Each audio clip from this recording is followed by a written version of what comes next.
basically, I've been in the bodyguard business since 1992.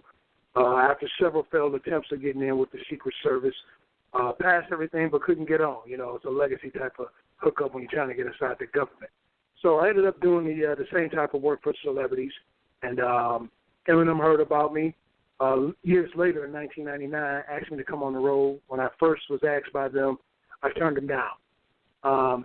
After much convincing by way of Paul Rosenberg, they liked the way I worked with him at a rave party, and next thing I know, 3 days later, man, I was on a tour, 1999 tour for the Slim Shady LP, and also doing a recording of the Marshall Mathers LP. And now you first, hold on one sec, Naz. You first turned Eminem down. Why did you turn him down?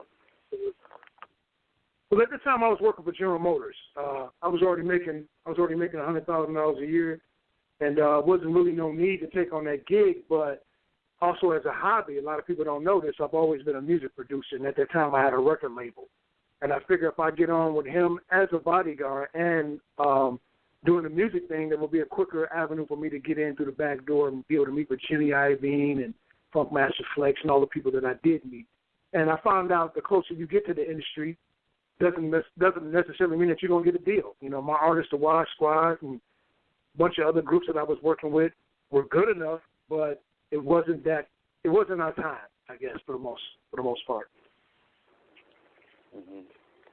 And you eventually you became his bodyguard, and how did life change for you from going from working at General Motors to being the bodyguard of Eminem?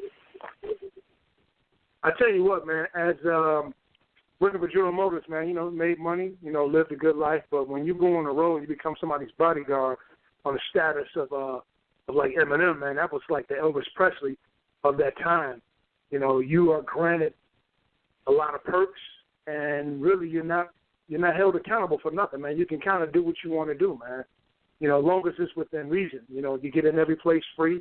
You know, long as you with the artist, you get in places free. You eat free, and then sometimes you get clothing endorsements. You know, for the most part, to the point where they knew your size of clothes before you even came to their thing, because they wanted you to wear this clothes or this outfit or this pair of shoes for this award ceremony or whatever.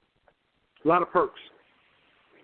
Did you know at the time that Eminem was going to be as big as he became? Yeah, I did, man.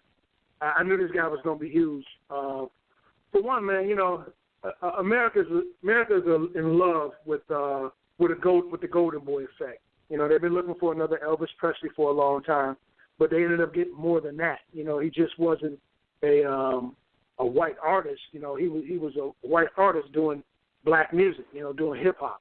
And when I heard him in the studio, I was like, wow, man, this cat is phenomenal. But before I had even worked with him, I had already bought a CD while I was working at General Motors. I was driving to work, listening to his music every day before I even was introduced to him to even being his bodyguard. And I was like, wow, this guy's dope. Yeah. Yeah. So you become his bodyguard, basically, and you guys you start going out on the road. This is for the first album. How real did it get for you? I mean, you had to have had your hands full because people was just in love with this guy. Oh yeah, man. He had that. He had the Midas touch, man. You know, a lot of people were crazy about him. You know, Craig's fans.